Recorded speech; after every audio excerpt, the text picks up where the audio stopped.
وہ بندہ کبھی ذلیل نہیں ہو سکتا جس میں یہ ایک خوبی ہو۔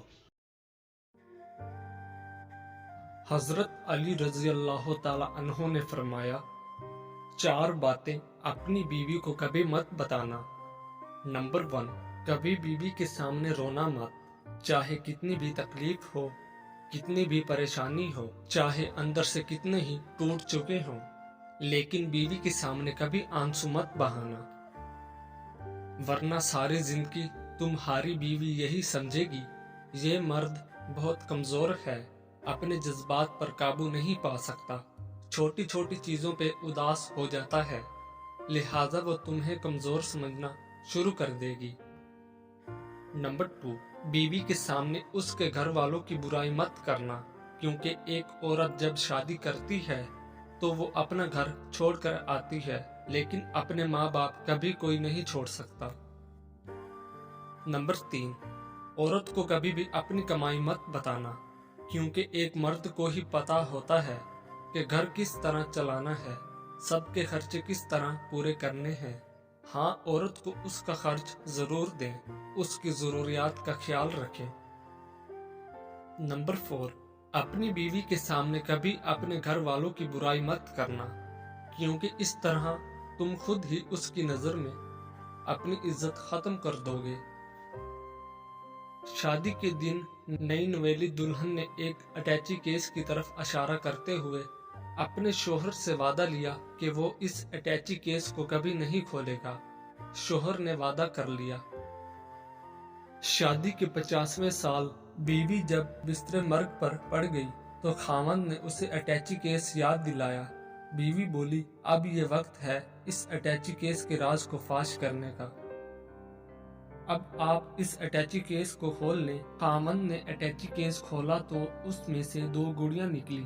خاوند کے پوچھنے پر بیوی بولی، میری ماں نے مجھے کامیاب زندگی کا راز بتاتے ہوئے نصیحت کی تھی کہ غصہ پی جانا بہت ہی اچھا ہے، اور ماں نے مجھے طریقہ بتایا تھا کہ جب بھی اپنے خاوند کی کسی بات پر غصہ آئے تو تم بجائے خاوند پر غصہ نکالنے کے 1 گڑیا سی لیا کرنا۔ تو مجھے جب بھی آپ کی کسی بات پر غصہ آیا تو میں نے گڑیا سی لی۔ خاوند 2 گڑیاں دیکھ کر بہت خوش ہوا کہ اس نے اپنی بیوی کو کتنا خوش رکھا، کیونکہ بیوی نے 50 سال کی کامیاب زندگی میں صرف 2 گڑیاں ہی بنائی تھیں۔ محبت میں شدت معنی نہیں رکھتی، محبت میں عزت معنی رکھتی ہے۔ ایک ہوتا ہے کسی کو اپنی طبیعت کے مطابق ڈھال لینا، اور دوسرا ہوتا ہے کسی کی طبیعت کے مطابق ڈھل جانا۔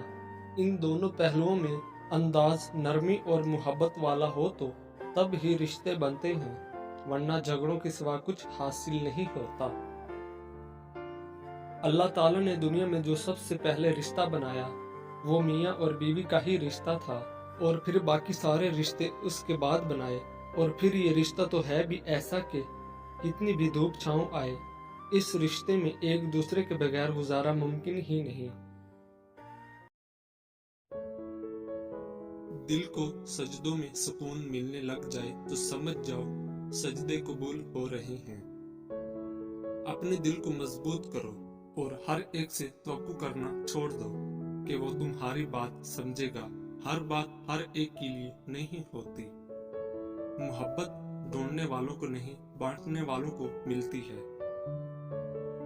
ہاں، لوگ بدل جاتے ہیں، بہت بدل جاتے ہیں، اتنا بدل جاتے ہیں کہ ہمیں اپنی آنکھوں پر یقین نہیں رہتا۔ خاموشیاں جن کو اچھی لگ جائیں وہ پھر بولا نہیں کرتے۔ کسی پر تب تک بھروسہ نہ کرو جب تک اسے غصے میں نہ دیکھ لو۔ اپنے خلاف باتیں خاموشی سے سن لو اور جواب دینے کا حق وقت کو دے دو۔ ایک بہت گندی روایت ہمارے ہاں یہ بھی پائی جاتی ہے کہ اگر کوئی انسان اپنے برے اعمال کو چھوڑ کر نیک کاموں میں آگے بڑھنا چاہتا ہو تو ہم لوگ اس کا ماضی اٹھا کر اس کے منہ پر مار دیتے ہیں۔ کسی کی نظر میں اچھے تھے، کسی کی نظر میں برے تھے، حقیقت میں جو جیسا تھا ہم اس کی نظر میں ویسے تھے۔ ہم ضرورت پڑنے پر ضرورت مند بن جاتے ہیں اور ضرورت ختم ہونے پر غیرت مند مگر احسان مند کبھی نہیں بنتے ہیں۔ رات کو سونا بڑا مشکل ہو جاتا ہے جب آپ کا دل اور دماغ ایک دوسرے سے جنگ کر رہے ہوں۔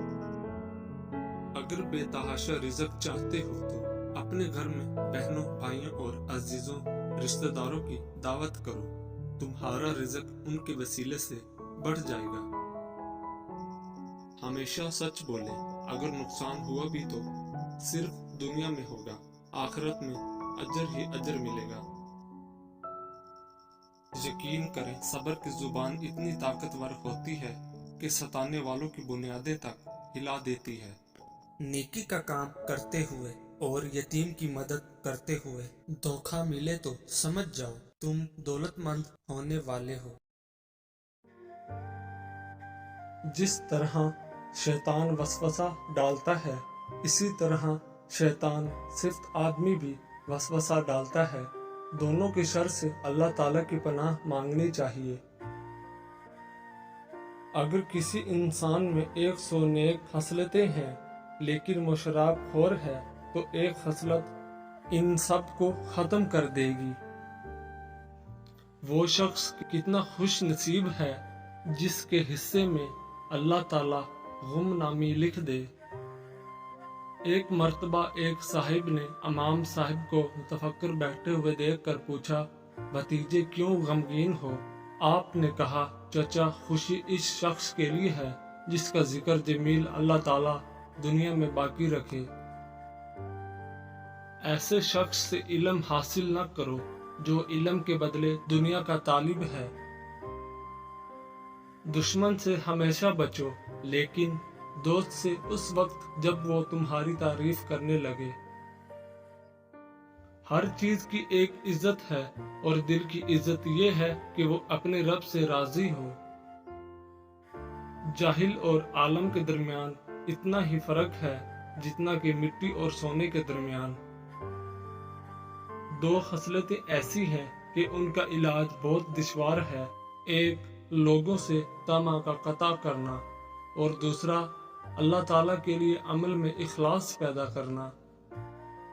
طالب حق اس وقت تک عقل مند نہیں کہلا سکتا جب تک اپنے نفس کو تمام مسلمانوں سے کمتر نہ سمجھے۔ نظر اس وقت تک پاک رہتی ہے جب تک جھکی رہے۔ راضی باراضی رہنا اس بات کی نشاندہی ہے کہ اللہ تعالیٰ عز و جل آپ سے خوش ہے۔ اگر کوئی شخص تمہارا حق غصب کر لے اور بغیر مقدمہ بازی کے اس کی وصولی کی توقع نہ ہو تو اس حق کو چھوڑ دو، کیونکہ تمہارے دین کی اس میں حفاظت ہے۔ جس کی عقل بڑھائی جاتی ہے اس کا رزق کم کر دیا جاتا ہے۔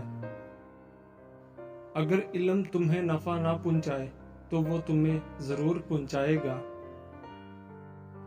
نیکی کے ہر کام کو جلدی اختیار کرو۔ قرآن مجید ایک ایسا دریچہ ہے جس سے ہم اگلی دنیا کو دیکھ سکتے ہیں۔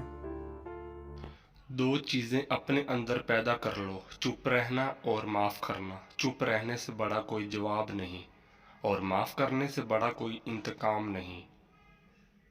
وہ بندہ کبھی ذلیل نہیں ہو سکتا جس میں یہ ایک خوبی ہو کہ وہ عشق رسول ہو۔